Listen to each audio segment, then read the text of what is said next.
মেয়েটি অনায়াসেই লাশটি বহন করে বাড়িতে পৌঁছে দেয়। ছেলেকে ঠিকভাবে দাফন করা হয়েছে দেখে সেই নারী সঙ্গে সঙ্গে চুক্তির টাকা পরিশোধ করে। মেয়েটি যখন চলে যেতে যাচ্ছিল, হঠাৎ সে মৃত ব্যক্তির নাম শুনতে পায়। নামটি শুনেই সে থমকে যায়, কারণ এটি 3 দিন আগেই সেই লোকের ভাতিজার নামের সঙ্গে মিলে যায়। সে কিছু বুঝে ওঠার আগেই সেই লোকটি হঠাৎ তার সামনে এসে দাঁড়ায়। মেয়েটি দ্রুত লাশের কাছে গিয়ে কোট সরিয়ে দেয়। ভেতরে দেখা যায় লাল কাপড়। এটি যেন পুরো পরিবারের জন্য মৃত্যুর অশনি সংকেত। তখনই মেয়েটি বুঝে যায় তাকে প্রতারণা করা হয়েছে। রাগে ফেটে পড়ে সে শোকাহত মায়ের দিকে তাকিয়ে জিজ্ঞেস করে, এত সাহায্য করার পরও তোমরা কেন আমার পরিবারকে ধ্বংস করতে চাইলে? নারী ঠান্ডা গলায় বলে, সেবার মূল্য তো দিতেই হয়। লোকটি ব্যাখ্যা করে, তারা বাধ্য হয়ে মিথ্যা বলেছে। আসলে এই পরিকল্পনা নাকি মেয়েটির নিজের পরিবারই করেছিল। এই কথা শুনে মেয়েটির আর কিছু করার থাকে না। সে বাধ্য হয়ে টাকা বাড়িতে নিয়ে আসে। মা ও ভাই টাকা পেয়ে আনন্দে উচ্ছ্বসিত হয়ে ওঠে। কিন্তু মেয়েটি বাবার শেষ ইচ্ছার কথা আবার মনে করিয়ে দেয়। সে কোদাল হাতে নেয় এবং বাবার কবর খুঁড়ে দেহটি বাড়ির দরজায় রাখার সিদ্ধান্ত নেয়। মা বাধা দিয়ে বলে, লোকজন জানলে আমাদের সম্মান শেষ হয়ে যাবে। ভাইও বোঝাতে চেষ্টা করে, বাবা এখন শান্তিতে আছে, তার বিশ্রাম নষ্ট করা ঠিক হবে না। কিন্তু মেয়েটি দৃঢ়ভাবে বলে,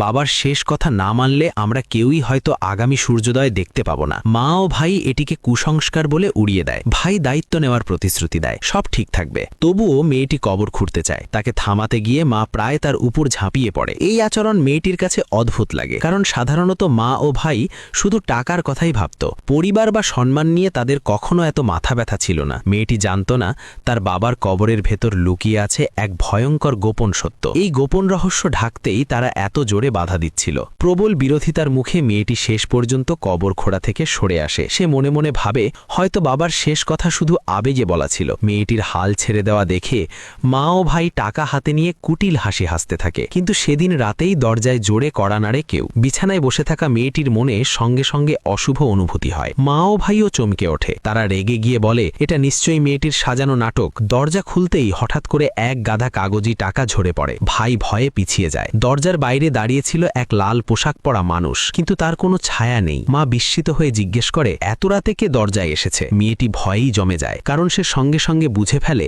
এই লোকটিই হলো সেই লাশ যাকে সে কিছুক্ষণ আগেই বহন করে এনেছিল।